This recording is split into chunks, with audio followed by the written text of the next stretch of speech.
الحصار دمرنا بهدلنا.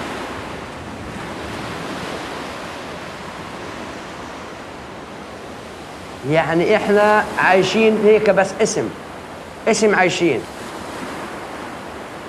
اما احنا مدفونين بالحياة واحنا طيبين مدفونين من الحصار اللي احنا فيه. ينفد من غزة لأن غزة ما صارتش غزة.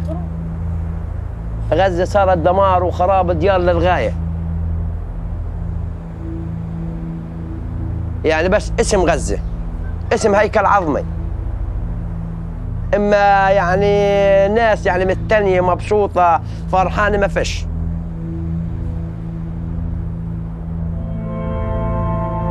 لأن الشعب الفلسطيني في وضع كرب. إسرائيل ضغط عليه، حصار من شقة، موت من شقة. يعني إحنا مش متحيرين من وين نتلقاها. شو يعني بعاني من ضيق الخلق ومن ضيق المعيشة غير شكل. يعني الناس بتنام أنا بنامش كتر ما بفكر.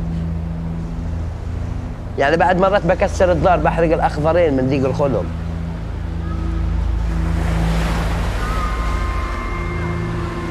اليهود من شقة، الحصار من شقة، الدور المهدمة من شقة، الأسر الفقيرة من شقة. يعني الشعب متحير. فهي يعني الحصار بهدلنا، ما خلاش يعني بنادم. يعني أكثرية العائلات سوءهن الوضع تبعهن من أسوأ لأسوأ.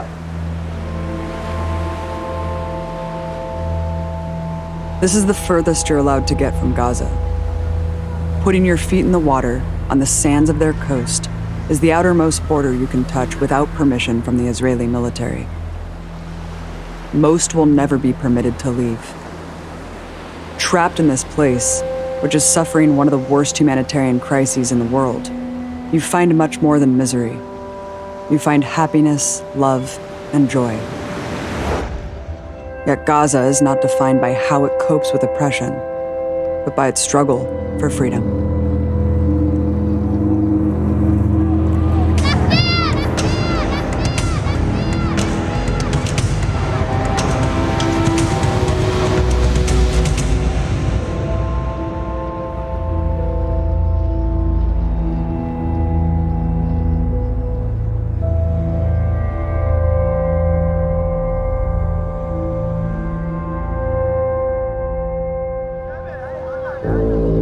Gaza finds itself at the center of international controversy, as in the past, because civilians are being killed in large numbers by an army claiming self-defense.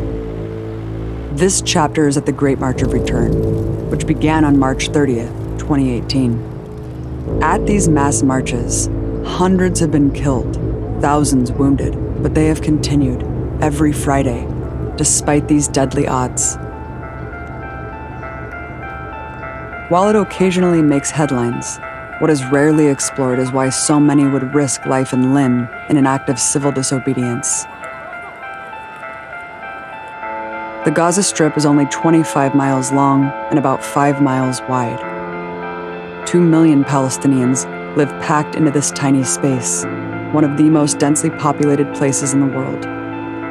Half are children. Many live in refugee camps speckled throughout the besieged territory. A stunning 80% of the population relies on foreign aid.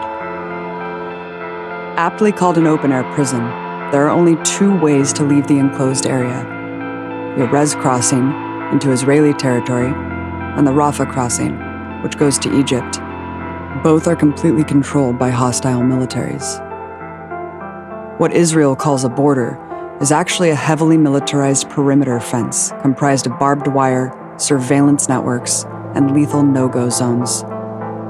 If you roam too close to the so-called no-go zone, which extends 300 meters out from the fence, Israeli forces have authorized themselves to shoot to kill. Thousands of unarmed Palestinians have been shot for violating this rule in 2018 alone.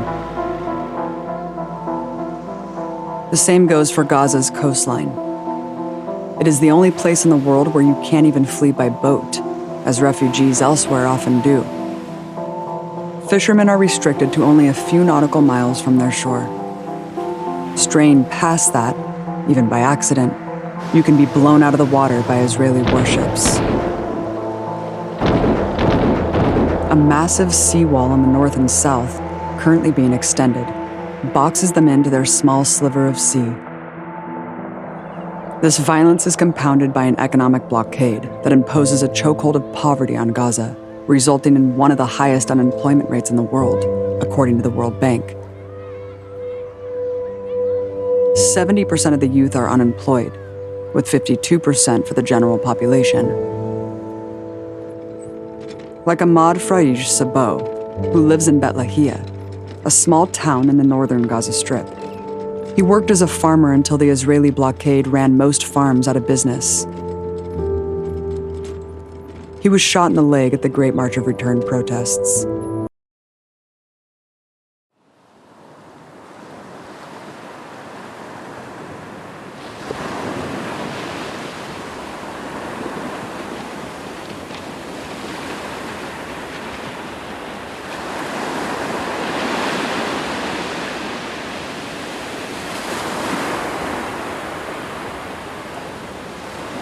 وضع البلد سيء للغاية يعني ما فيش السبب الأوضاع